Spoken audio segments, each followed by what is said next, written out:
Okay, so we're going to install it on this driver's side door of 2013 Fusion, those DB6502s.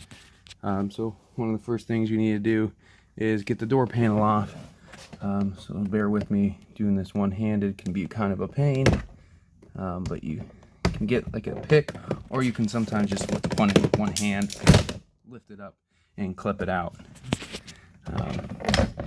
Now then, take your little connection off. Okay.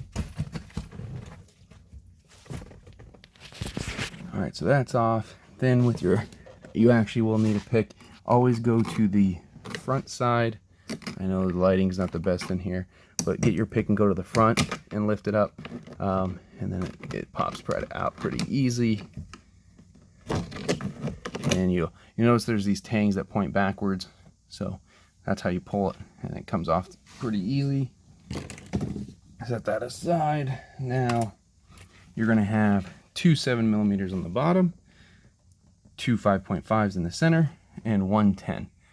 So I'm just gonna pause this real quick. So I got all those bolts taken out here. You're gonna now come down here to your little trash bin and pull, and then you're gonna work your way up. 4 clips total, and you're gonna work your way up on this side,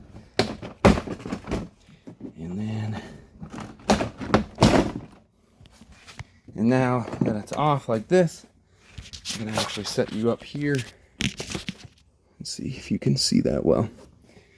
You're gonna now lift this up, it releases, and you're gonna have your switches. So you have your door lock, just a little clip fit behind there, pull that loose.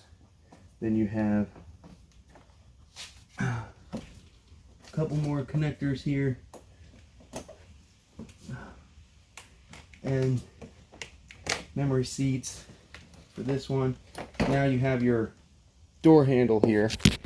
Let's see if I can get in here. So see how it's like just clipped in there?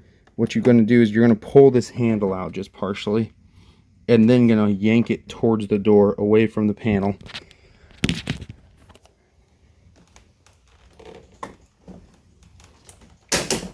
And it'll pop right out of there, no problem. So, and then you should be free. Alrighty. So that's free. Okay, so now I'll show you this. These tweeters are in here pretty easily. They just kind of, there's these little retaining clips, and you just pull one at a time until,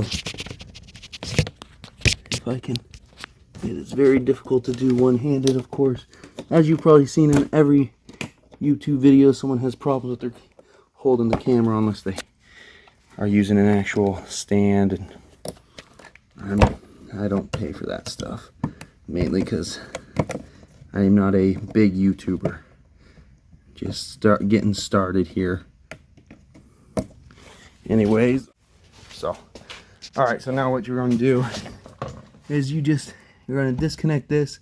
We're going to cut this, leave some excess. I'm going to actually reuse these and put some tweeters in the back since I don't have the tweeters, so I'm just going to add them.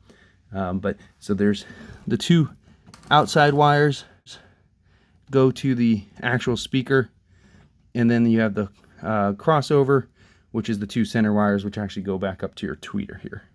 So just you can cut this connect. You don't even need to keep this connector, but I'm going to cut it off, keep it, because I'm going to put them in the back. Then I'm going to make a slice here, and I'm going to mount my crossover over here, because there's that nice gap in there, which you'll see in my later part of this video. And then I'll run the wires through and put my tape on. So that's kind of the gist of it. I'll show you when I'm done. You'll notice that the speakers, here's the factory speaker from the passenger side. Look how small that magnet is. They sound not too bad, but they're not that great either. But these DBs are good. And then I'll put my foam on and I'll take a picture when I'm done. Thanks. And there we go. That's all installed. Got your wire looms all wrapped, little dampers. That's where my tweeter is, and you can see the tweeter just sits in there nicely. And then I'm just going to put a little hot glue on the outside, make sure you don't get it onto that tweeter. But yep, and it all fits together nicely, and it sounds nice. Okay, and then one thing I forgot to mention is, so on these 4 wires you'll have here, your white one on the driver's side is your positive, and your white with the brown is your negative, and then on the passenger side, your white with the purple is your positive, and your white with your orange is your negative. So just make sure you hook those up correctly as well. Look here, I put some dampers behind and in front, but what I did is, so I cut the main wires. So these are these 2 wires, the orange and purple, or should say orange and yellow and purple and orange. Those go up this loom to the tweeter. So you don't need those because you're going to have a cross frequency drive. And so what I did is I spliced that, and that goes to my input over here. Now you'll notice I put it here in relation to this, so you need a little gap for the door. It comes in contact here, but right here is a kind of a gap in the door, and there's also a piece of pad there, so it'll actually help dampen it. I have Velcro behind this, so I'm not worried about against this, but then the door will actually hold it on there, and it has a piece of padding / sound dampening there. So the tweeters actually fit in perfectly into there. They don't snap in, but I'm gonna hot glue them. Use hot glue because it's easy to take off. It's sound dampening and all that, so it'll keep it from rattling.